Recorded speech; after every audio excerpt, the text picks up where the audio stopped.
You all know the Mazda 3. It is that adorable hatchback or very elegant sedan that won a lot of awards, including the World Design Car of the Year for 2020.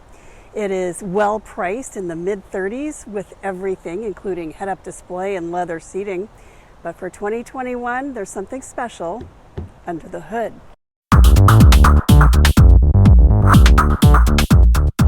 That is that the Mazda 3 now comes in a turbo that gives you 227 horsepower and 310 pound-foot of torque. You can actually increase that horsepower to 250 by using premium fuel, but either way, that's a lot of torque for a four-cylinder engine with 227 or 250 horsepower. What that means is when you get in the car and you strap on your seatbelt and you hit the accelerator, you take off like a rocket. This car is super fun to drive. Here's what we discovered on our test drive.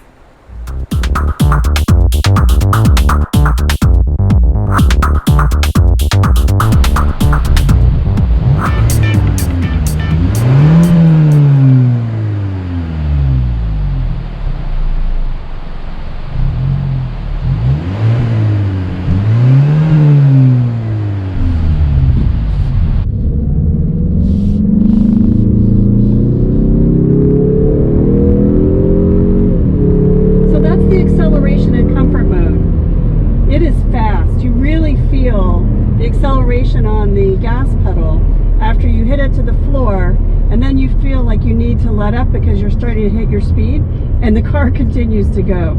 So that's what the acceleration looks like in comfort mode. Shall we try it in sport mode? Truly, the experience in the Mazda 3 is all about the driver. Everything is positioned and designed to be at your fingertips as the driver. So you have the infotainment controller here, your sound volume button here, parking brake, auto hold, sport mode, or you can turn off sport mode if you want to. Of course, the gear selectors here, all of the controls that you need on the steering wheel, including you're able to customize your driver information screen. Over here you have your camera, park sensor, and traction control, which you can turn on or off. You can also turn on or off all of the sensing systems, the driver assist systems. But most important is the head-up display. So you have this really great head-up display, and you can add whatever information you'd like to have displayed while you're driving. The center console of the Mazda 3 Turbo will look very familiar. It has the Mazda infotainment controller here that you can use to change radio stations. You can go to your map, you can go to music, you can go home, and then there's also a back button. The radio volume knob is here, or on off. The parking brake is here. Here we have auto hold, so all you do is turn this on, and then when you press the brake all the way to the floor at a stop sign or a traffic light, it will hold the car in place using the brake automatically. Sport mode is here, so you just click it forward for sport and back for off. And then if you'd like to use the manual shifter, pop it over to the left and up for downshift, back for upshift, or you can use the paddle shifters. Here you have climate control with the sync button. All you have to do is turn this button to get the same temperature on both sides of the cabin. We have heated seats here, heated steering wheel, which I don't need right now, and then there is the infotainment screen, which gives you a really great view of where you are, and it's easy to shift your gaze from one side to the other without having to refocus too much. There is a surround view camera, which is new as a standard equipment for 2021. So you can see there the full surround view on the right side of the camera. And then here's a forward view. You can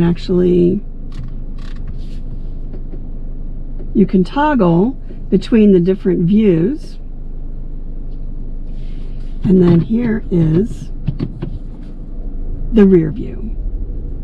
Among the other telltale signs that this is the turbo model and not the standard Mazda 3 this rear spoiler on the roofline, the black cladding along the bottom that frames the exhaust tips, and of course, the turbo badge, which is right here underneath the SkyActiv badge. To access the hatch, there's a little bit of a catch. There's not a hatch release on the key, and there's not one inside the cabin. The only one is right here underneath the Mazda badge.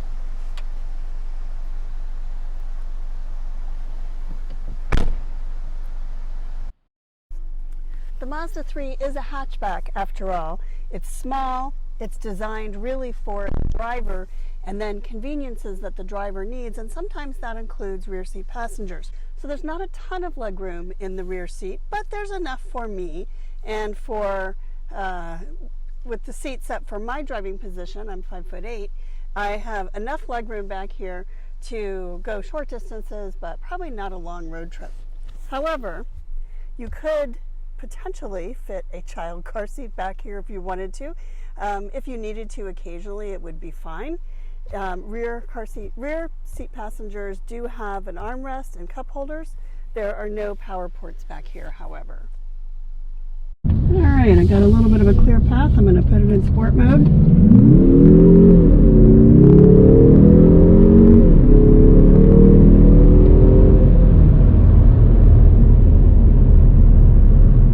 And that's what the acceleration sounds like in sport mode. It's definitely peppier, and you have more, and you have more energy at low speeds. The engine feels a little more anxious, a little more ready to go.